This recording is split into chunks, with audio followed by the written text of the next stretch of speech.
there guys, welcome back to Seat to Table. I'm really excited about this month because we are going to be partaking in Vlogmas this year, which is posting a video every single day starting December 1st. Today, when you guys are seeing this, all the way up to Christmas, December 25th. We are going to try our hardest. I'm actually going to call it Christmas on the Farm instead of Vlogmas. Like I said, we are going to try our hardest. I am the editor. I have 3 kids I'm also taking care of, and Ryan has classes 2 to 3 nights a week leading up to the week before Christmas at the fire department. So it is busy, but we're not strangers to busy or to posting every day. For those that are newer, you may not know, on our old vlog channel, we have actually been around on YouTube for like 6 or 7 years. We walked away from that channel with like 60,000 subscribers when we moved here to start this channel.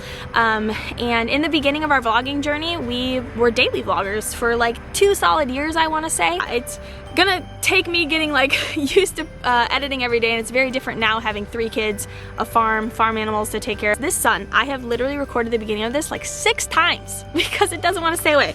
But you know what?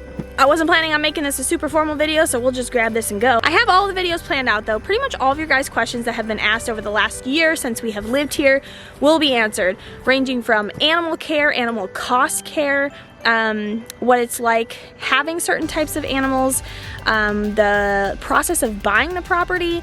All of those questions will get answered in these videos, so you definitely won't want to miss all the videos going out this month. Today's video is going to be a little bit of a fun one. Rev, we're going to answer assumptions people have made about us. What do you think about that? What do you mean?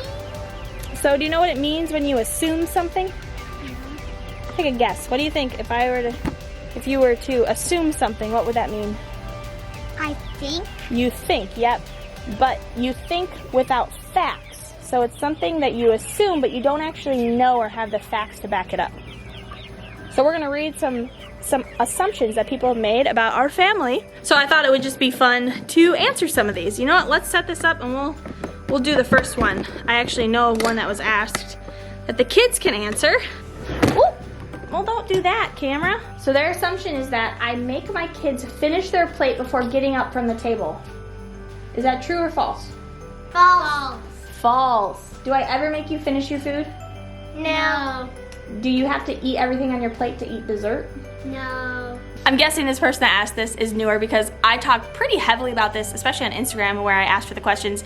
If you don't know already, hi, my name is Ariana. I suffer from an eating disorder in past, and I am very open about food conversation with my kids. So yeah, one of the things we actually do not do is force our kids to finish their plates or use dessert as like a bribery thing.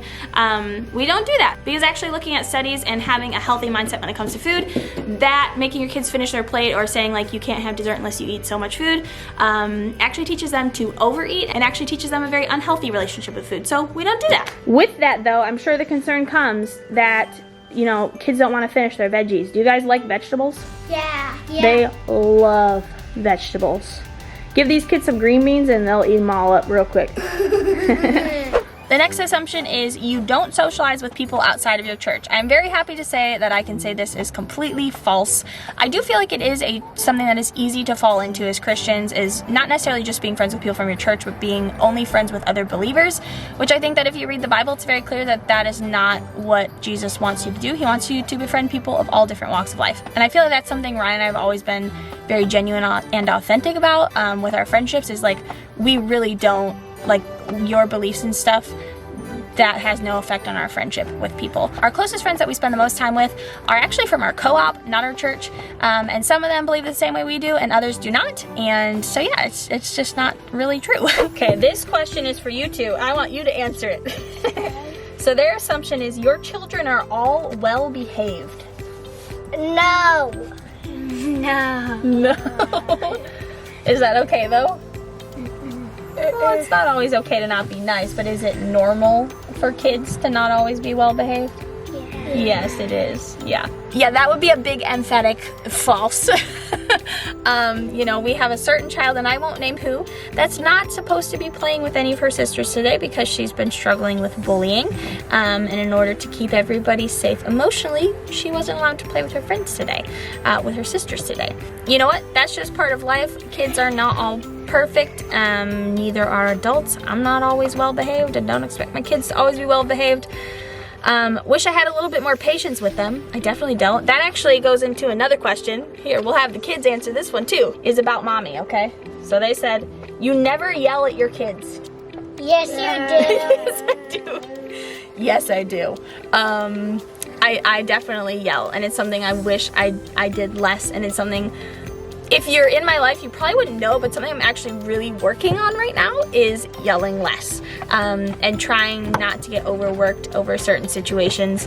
That is just like, sometimes, you know, as a parent, you just like, are like, no, don't do that. But then like you pull yourself back and you're like, but why am I saying no? Like, whatever, just do it. So there you have it.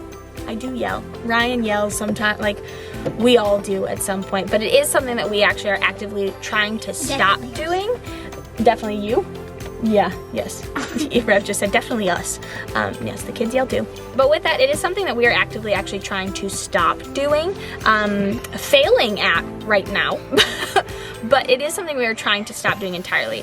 We want to set the example that like yelling is not the way to communicate or fix things, which is actually kind of funny because like Ryan and I, we don't communicate through yelling. We never yell. We don't fight like that. We don't really even fight. But when it comes to the kids, sometimes it's just easier to yell, especially when you have kids that are very loud and like they're not listening when you're not like quiet. Because usually I feel like it starts with saying something at an even tone and then progressively getting louder to a yell because they're not listening. Which goes back to, no, our children are not perfectly behaved. But we love them anyway. Okay, we've come over by the house for a few more questions. We have a few assumptions that are kind of all similar. Things like you're done having kids, you're done with biological babies. This one's funny. Your secret is you're pregnant again, baby number 4. The answer to that is what, Revelyn and Ari? No. They wish. They have been praying to God to bring them a baby brother. That's very difficult though because Ryan has had a vasectomy since like a month after Ren was born. We are done. Again, unless there's divine intervention from the big man himself, as far as we are aware, we're not going to have any kids. There's always a chance though, unless I were to remove my uterus, which I'm not doing. But we do plan to grow our family still by adoption. We definitely do still want to grow our family, just not biologically. No, I want another baby. Well, we could adopt a baby. We'll see where God leads us. We haven't really decided that. I don't got a baby. Regardless, the child will be younger than all of you. Whether it'll be like an infant or like a 2-3-year-old, who knows? Ren's age, really? Well, Rennie would be a little older by the time we adopt. Question for us. All right, here's another assumption. You don't vaccinate your children. Have y'all ever had any shots? No. Any doctor ever given you shots in your legs or arms? No. Look how cute y'all are. I'm surprised nobody made an assumption of your kids never brush their hair or you never brush your kids' hair. Because the answer to that is yes and no. They're told to brush their hair. They do brush their hair, and then it ends up like this. After like an hour, I swear. And then how come when mommy puts your hair up, you don't keep it up? I do. You don't? I don't. No, if Nana does your hair, you keep it up. If mommy does your hair, if I can even convince you to let me do your hair, you take it out after like an hour. No, I do. I keep it in. Lies, ma'am. I like little bands instead of Oh, bigger is that why you like the little rubber bands that Nana uses? Yeah. So mommy needs to get the little rubber bands? Yeah. Then you'll let me put your hair up? Yeah. Okay. Yes. Deal. Okay. Here's the assumption. You ready? Sure. Sure. The kids don't get to meet that many friends living on the farm. Yeah. Yeah. Yes, that's true, or yes, that's you do? We do. You do. So that's false or it's true? False. Okay, so how do you meet friends? Church. Co-op. And friends that come over. Yeah, that's pretty specific. So yeah, we have co-op every single week here on the farm. We actually host it for our area. And we meet all kinds of people. I mean, we have our regular families that come all the time, but then we have new families that come too. We do stuff. We have monthly field trips with those friends. Then we have our friend groups that we hang out with. You guys have your church friends. Yes! They have friends. Lots of friends. Don't you guys worry. Millions. I have chicken friends. You do. You have chicken friends too. Horse friends. Oh, that's good. That's the only one Back up, girl. Okay, first one. Assumption is Ryan has the best job ever. Best job ever? No.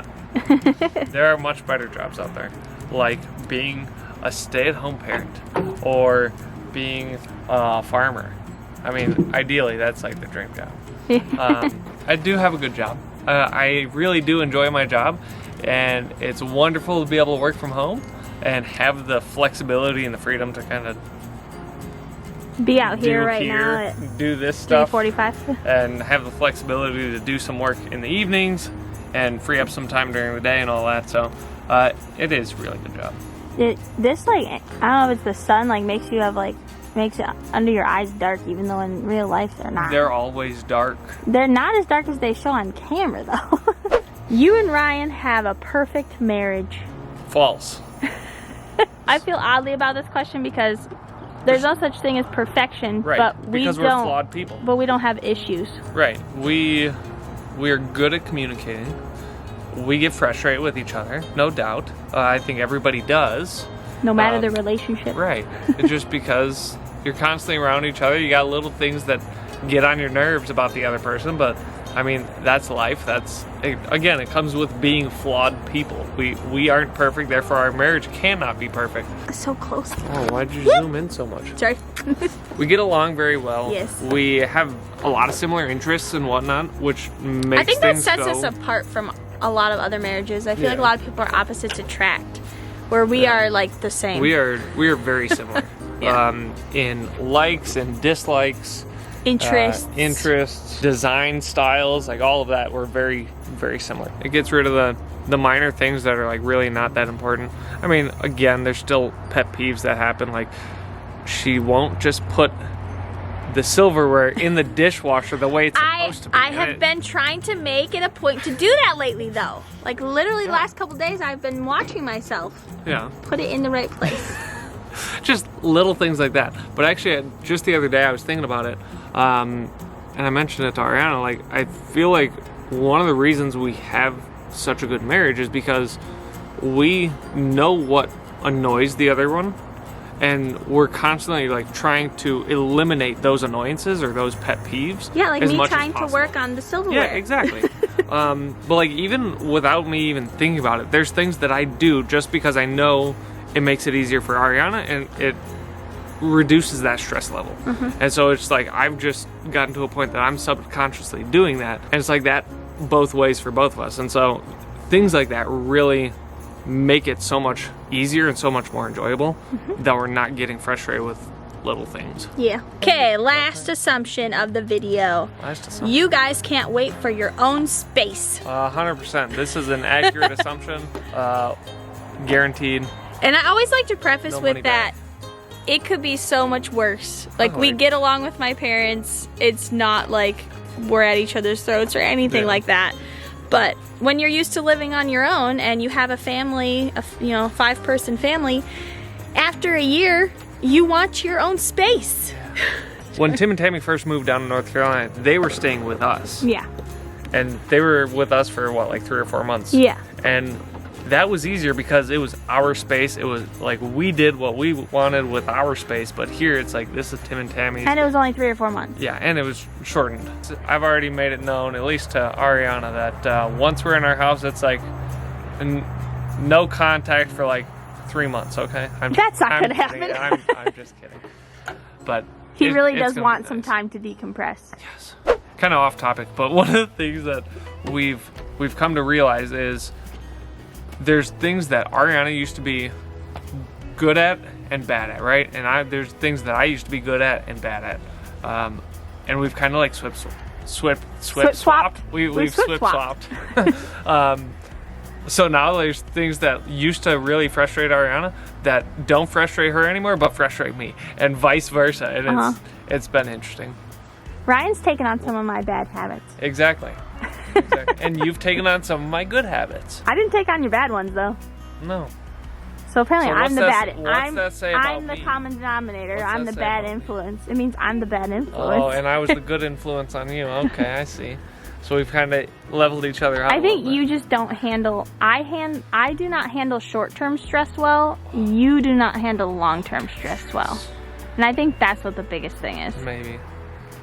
Is I'm like one small stressor, and I'm like, it's the end of the world. It's never getting better. Where long-term, I'm pretty good at like being like, okay, like we can get there.